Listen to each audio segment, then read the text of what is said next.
qu'il y ait eu une attente de quelque chose de plus que des satisfactions quantitatives, comme on disait à l'époque, comme parmi les étudiants de la jeunesse, il y a eu à un moment donné une demande d'un changement de société ou de quelque chose qui aurait changé de société ou changé la société à temps plein. Bon, moi si j'avais souvent discuté avec Jean Segui, lui aussi elle était conscient de ça. Personnellement, je le dis comme ça.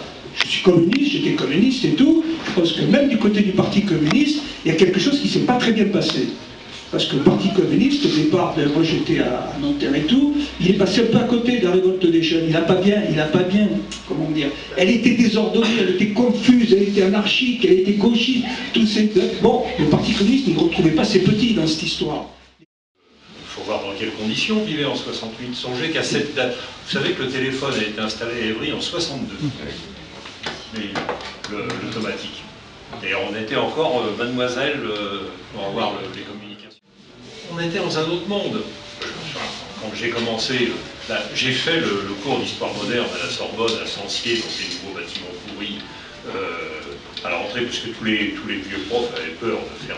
J'ai fait un cours devant 2 amphis de 400 élèves, 400 places, où il y avait 600 élèves, parce qu'ils étaient assis dans les couloirs, partout, par terre, sur le bureau, etc., parce qu'il n'y avait pas de place. Il y avait beaucoup plus d'étudiants qu'il n'y avait de place dans... Donc on vivait dans... Et les conditions de travail, ça a été rappelé, étaient dans les entreprises extrêmement dures. Donc on était dans un autre monde. Les inégalités aujourd'hui sont beaucoup plus criantes qu'elles n'étaient en 68. Hein. Les écarts de revenus sont beaucoup plus grands aujourd'hui qu'ils n'étaient en 68, y compris dans le monde ouvrier. Il y a des précaires aujourd'hui dans le monde ouvrier qui ont des niveaux de salaire extrêmement bas. Il y a des intérimaires de Citroën à Aulnay. Je ne dis pas à la fin du mois ce qu'ils gagnent quand le mois suivant ils n'ont pas été virés purement et simplement. Donc là, en termes d'exploitation, de misère et tout, je dirais que c'est plus grave encore aujourd'hui, ça s'est aggravé par rapport à 68. Il y a aussi des couches de la société, si je peux dire, vous avez qu'à regarder autour de vous quand même, hein, qui vivent très très bien, qui sont très aisés, qui ont une épargne extrêmement forte. Les 4x4, les ventes de 4x4 se sont multipliées ces dernières années. Il faut bien qu'ils aient l'argent quelque part quand même. Bon. 68, c'est là où on n'est pas tout à fait d'accord. Le moment étudiant, je l'ai bien vu, j'ai vu tous les défauts, j'ai mis des articles critiques dans l'humanité, il était anarchique, il ne savait pas très bien ce qu'il voulait, ça c'est clair, c'est vrai. Ils étaient, à mon avis, à peu près foutus de présenter un cahier de revendication, de formuler quelque chose de clair et tout, c'est vrai. Mais n'empêche qu'il y avait un élan dans la jeunesse qui était, on ne supporte plus cette société, on ne supporte plus ce monde, parce qu'il ne faut jamais oublier ça. Que ce soit la guerre américaine, que ce soit l'histoire de Guevara, de Luther King, comme tu l'as rappelé tout à l'heure, ou effectivement aussi ce qui se passait en Pologne ou à Prague, où c'était une autre démonstration de force qui était à l'œuvre et tout. Bon, donc c'était un monde qu'ils avaient du mal à supporter, une société qu'ils avaient du mal à supporter. On dit que c'est une jeunesse comme ça, qui monte les manifestations au fur et à mesure, qui vont en découdre et tout.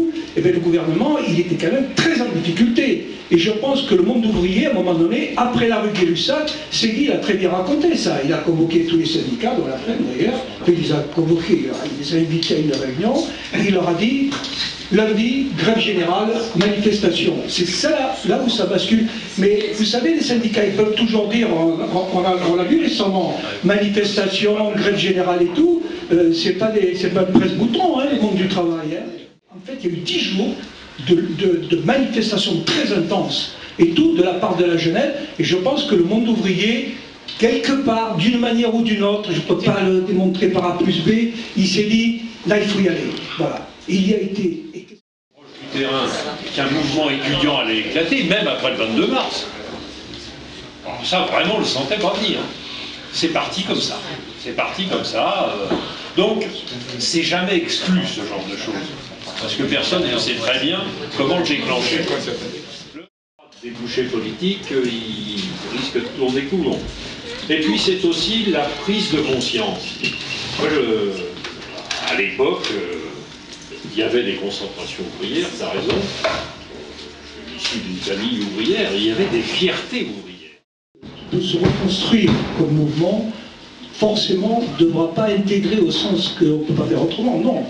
Mais prendre dans toute sa dimension ce problème comment dire, de la vie, de la vie vitale, contre tout ce qui est en train de la menacer, que ce soit le climat, que ce soit l'alimentation, etc., etc.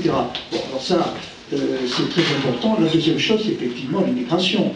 Bon, parce que, je ne sais pas si les émeutes de la faim, qui viennent se multiplier sur tous les continents à un moment donné, comment voulez-vous qu'à un moment donné, ça n'accélère pas les migrations à travers le monde et les continents? Comme on dit, ventre affamé ne connaît pas de frontières. Hein.